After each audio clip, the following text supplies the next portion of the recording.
Good day. My name is Brett Smith. Have you ever seen the movie Bridesmaids?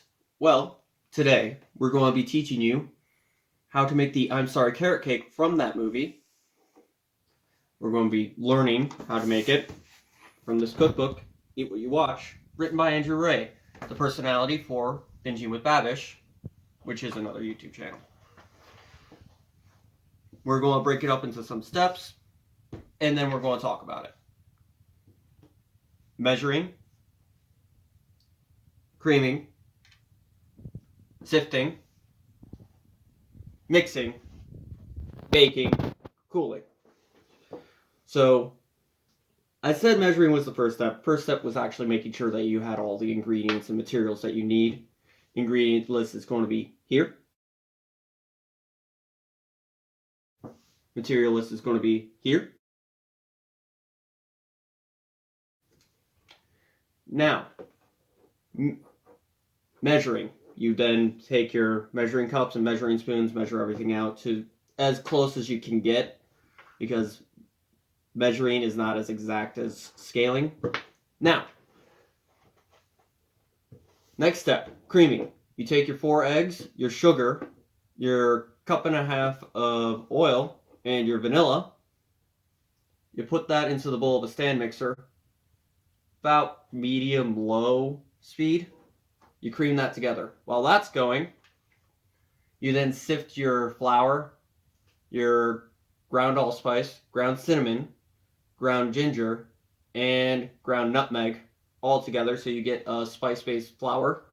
Once the creaming of the wet stuff is a nice creamy mixture, which is going to look like this,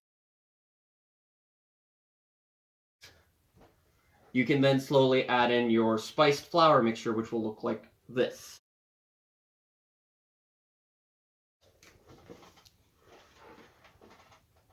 Once you slowly add that in, that mixture together is going to look like this. And you can start worrying about your add-ins. So, the recipe calls for walnuts, carrots, sweetened shredded coconut, and optionally raisins. I left the walnuts out and the raisins out. They don't really add a lot to the cake, but the sweetened shredded coconut adds a little bit of sweetness to otherwise spice-heavy cake, and you can't have a carrot cake without carrots. So, you add those in, and then that mixture will end up looking like this. Now, if you're like me, you forgot to preheat the oven. So now you make sure that the oven is on at 400 degrees. And you, while waiting for that preheat, you grease up your pan.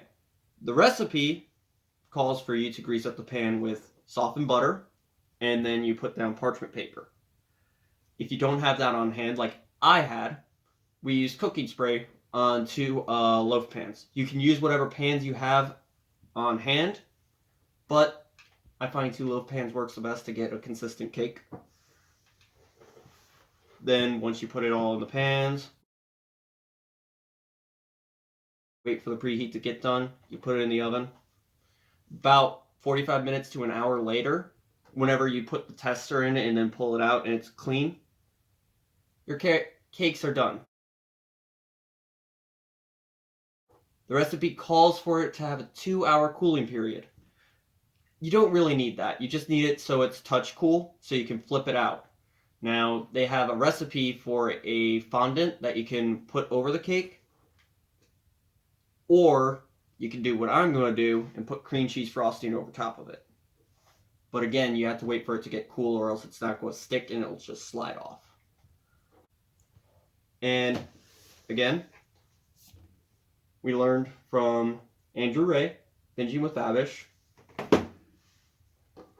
and these were technical terms that I've learned from culinary school.